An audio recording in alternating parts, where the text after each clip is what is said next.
Hey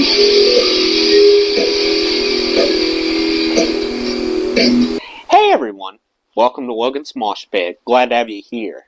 Do me a favor and please subscribe if you haven't already. Today, we're going to commend a phenomenal array of albums that are turning 50 years old in 2025. Each one still has a really valuable role to play. One at a time, I'll give you a brief overview of each album, followed by an interesting fact at the end.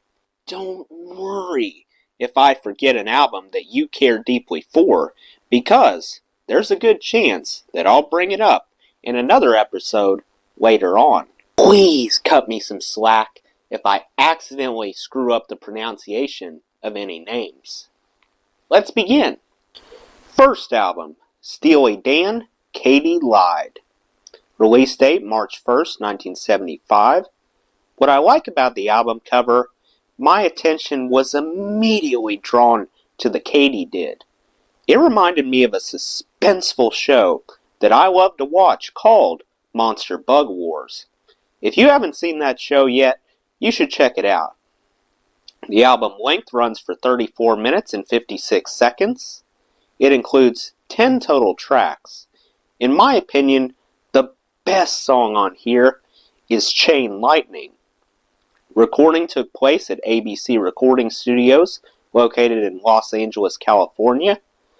The lineup blended Donald Fagen on vocals and keyboards, while Walter Becker supplied both guitar and bass, and Jeff Porcaro handled drums.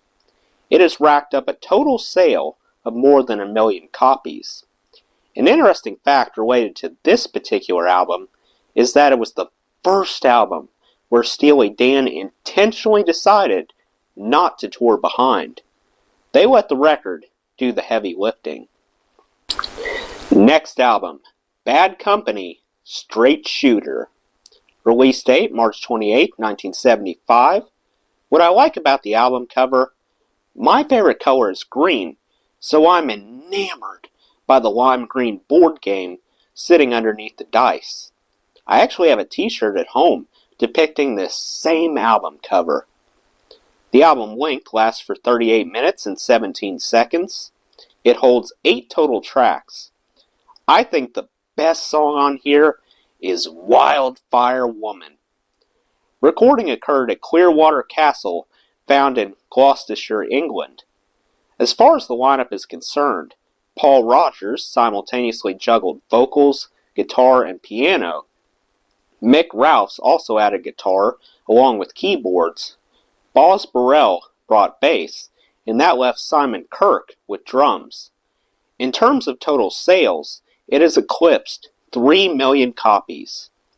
An interesting fact pertaining to this particular album is that Bob Dylan actually served as a producer.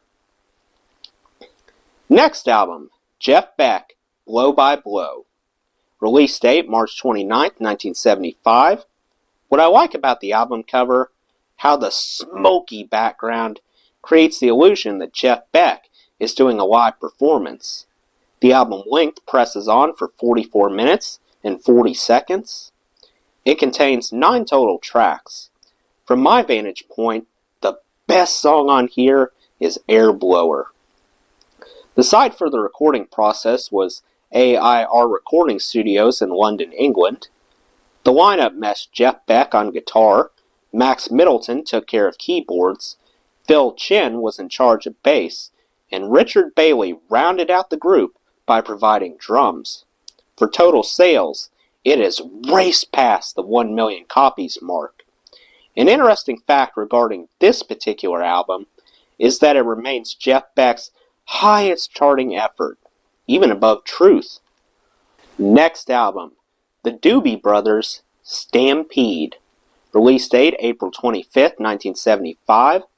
What I like about the album cover, I like the fact that the individual on the right is the only one who's wearing a cowboy hat. The album length hangs on for 40 minutes and 50 seconds. It carries 11 total tracks. I would say that the best song on here is Take Me in Your Arms, Rock Me a Little While.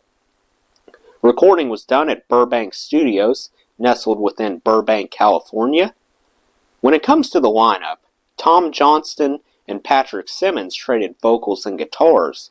Jeff Baxter chipped in on guitar. Tyran Porter got assigned bass, and John Hartman and Keith Knudsen shared drums with each other. It has tallied up total sales in excess of 500,000 copies. An interesting fact about this particular album is that it was the first to acknowledge Jeff Baxter as a full-time band member. Last album for today, Elton John, Captain Fantastic, and the Brown Dirt Cowboy. Release date, May 23rd, 1975. What I like about the album cover, the way it blurs the line between real and fantasy. The album length persists for approximately 1 hour, 2 minutes, and 32 seconds. It's stuffed with 13 total tracks. Gotta Get a Meal Ticket stood out to me as the best song on here. Recording commenced at Caribou Ranch, Colorado. The lineup featured Elton John contributing vocals, plus piano. Davey Johnstone held guitar. Dee Murray managed bass, and Nigel Olsson obtained drums. Remarkably, it took less than a week for Captain Fantastic and the Brown Dirt Cowboy to come barreling across the threshold of 1 million copies, and eventually went on to sell over 3 million copies. An interesting fact that goes along with this particular album is that at the time, it was Elton John's only album that immediately started out at number 1 on the Billboard charts. Well, that's it. What's your favorite 1975 album? If you would be so kind, please enlighten me in the comments section. That does it for today's video, guys. I hope you enjoyed. Make sure to like, comment, and subscribe if you haven't already. I really appreciate the support. I'll see you next time. Till then, rock on.